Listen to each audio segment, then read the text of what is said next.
Well, AM Extra wanted to get local reaction to the crisis happening right now, so we reached out to the Ukrainian American Cultural Association of Oregon and Southwest Washington. Joining us live now is board member Tatiana Turdal. Good morning, Tatiana. Good morning. Thank you for having me. Yeah, thanks for being here. What have you been hearing, if anything, from the people you know in Ukraine? Well, I've been hearing a lot. I, have a big network of family and friends and people I met since 2016 when I visited after the Russian invasion of 2014. And it's a very difficult and tense situation.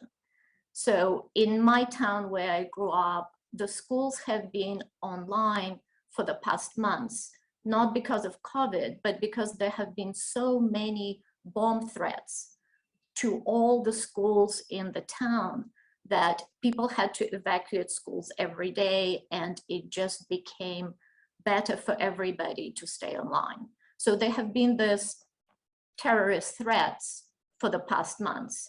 You mentioned the hacked website of the Ministry of Defense yesterday, but a month ago, about 70 government sites were hacked.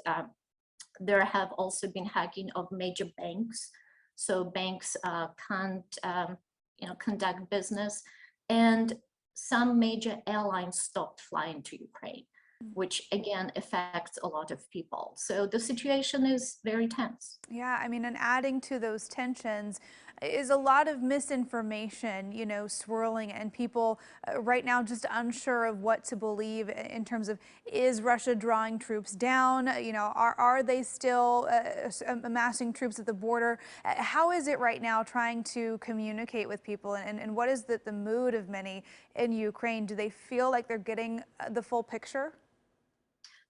Yes, I think people feel like they're getting the full picture. They have learned not to trust any Russian information sources. They do trust the information coming from the Ministry of Defense. They really trust the military. They trust Western allies and Western intelligence. So they do know which sources to trust, which don't trust. And also a lot of them, I talk to volunteers, chaplains who are stationed close to the gray zone, the Russian occupied territories. They can see for themselves what is happening. Yeah, what's your view of whether Russia is really going to move forward with this invasion, or is this brinkmanship? Are they just trying to get concessions from the rest of the world community and just threatening to invade Ukraine?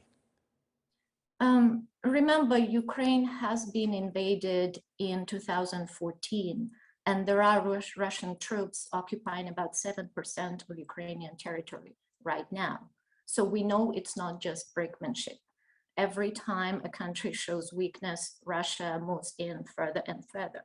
So it can be both, but we need to be ready because at any moment Russia can invade.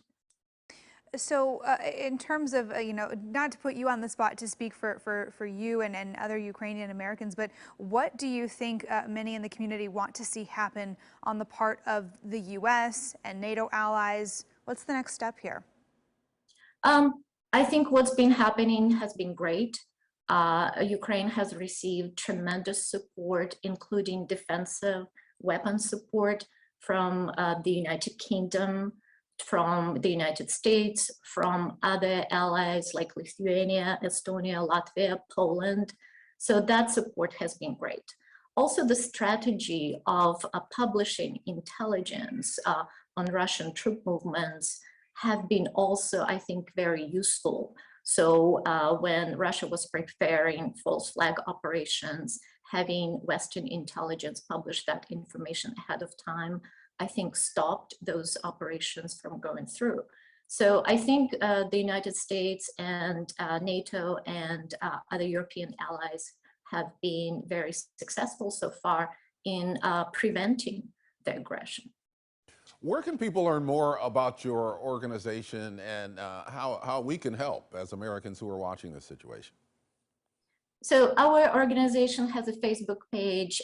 It's Ukrainian American Cultural Association, Oregon, Southwest Washington.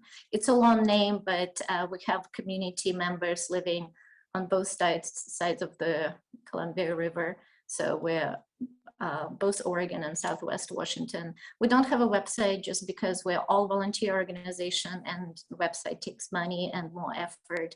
But our Facebook page has always information. We also have a fundraiser right now posted for medical supplies to Ukraine. Again, Russia invaded in 2014. Since that time, our community has been sending medical supplies because when Russia invaded first, Ukraine was not prepared.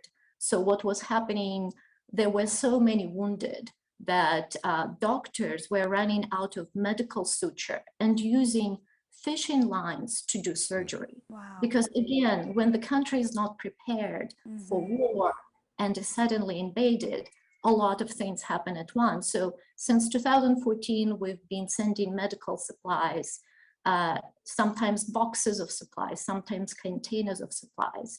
And most of them are donated by Medical Teams International, a wonderful local organization that has been partnering with us since 2015. So we have another shipment ready to go, but we need basically funds to be able to send the shipment. So that is one way to support. Another way to support is listen to the news, pay attention, and support Ukraine. Yeah, well, we certainly appreciate you joining us this morning and shedding some light on it. I think a lot of people watching the situation right now wondering how they can help, and there are opportunities in our own community to do that. So Tatiana Turdal, thank you for your insight this morning. Good to talk with you. Thank you very much. AM Extra and KOIN 6 will continue to follow the Russia-Ukraine crisis, so you can find the latest on KOIN.com.